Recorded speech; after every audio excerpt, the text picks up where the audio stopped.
All right, the first part of this one asks us to write the third degree Taylor polynomial for f about x equals 5. Here's the deal.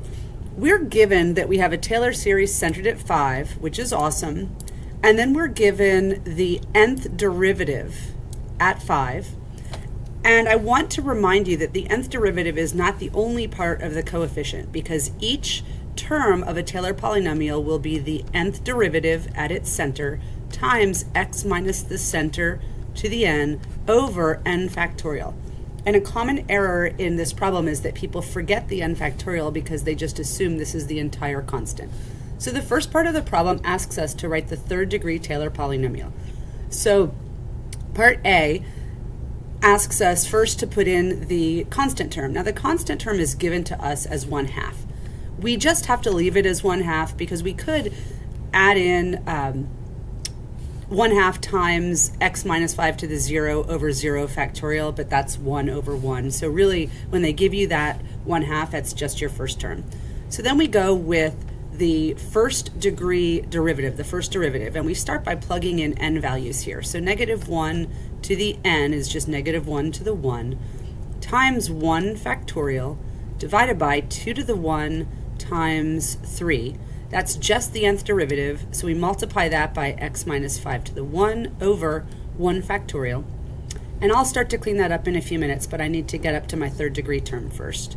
So my second degree term is going to be the second derivative, which I get from plugging in all the 2's for n in the nth derivative. So -1 squared times 2 factorial over 2 squared times 4, then times x minus 5 squared over 2 factorial. And then for the third term, you're going to get the third derivative, so I'm going to plug in -1 cubed times 3 factorial over 2 cubed times 5, and then times x minus 5 cubed over 3 factorial.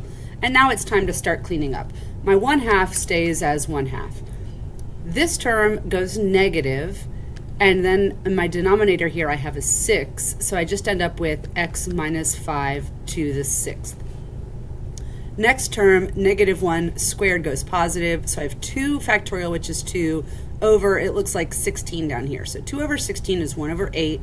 I have another 2 in my denominator, so I'm going to end up with x minus 5 squared, and then actually easier just to cancel out these 2 factorials and be left with 16 in the denominator. Last term goes negative because -1 cubed is negative. 3 factorial cancels against this 3 factorial. I'm left with x minus 5 cubed in my numerator. In my denominator, I have 2 cubed, which is 8 times 5, which is 40. Okay, so that is our cleaned up third degree Taylor polynomial. Now, they want us to find the radius of convergence for this for the Taylor series around x equals 5. In order to do that, you're going to need to do the ratio test, and I'm going to go ahead and copy this page over so I have lots of room to work here.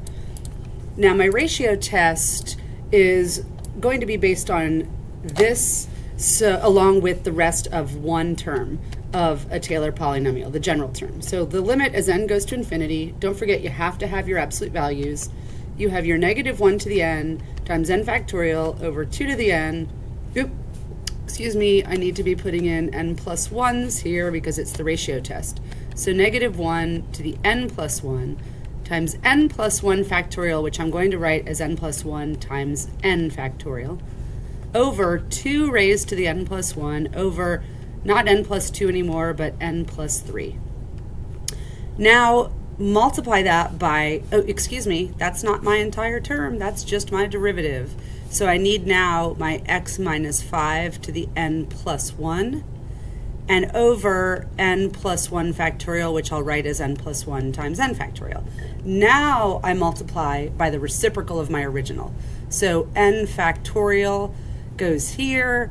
I need to take the reciprocal of this entire thing, so that's going to give me 2 to the n plus 2, -1 to the n factorial, and then my x minus 5 to the n goes in my denominator. So let's start canceling. First of all, n plus 1's cancel. N factorials cancel.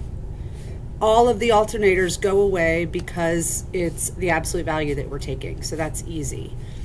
X minus 5 to the n plus 1 over x minus 5 to the n leaves us with just an x minus 5 in our numerator. These n factorials cancel.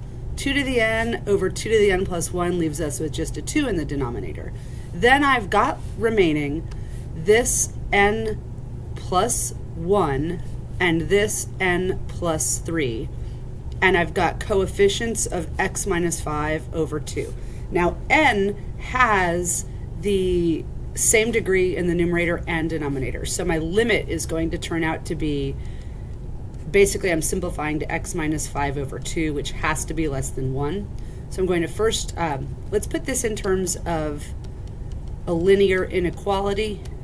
I'm going to multiply by 2 on all 3 sides, and then I'm going to subtract or add 5 to all 3 sides. So I have 3 less than x less than 7. They just wanted the radius of convergence, so I don't have to check my endpoints. The radius of convergence is the distance from the center to an endpoint of the interval of convergence, so the radius of convergence is 2.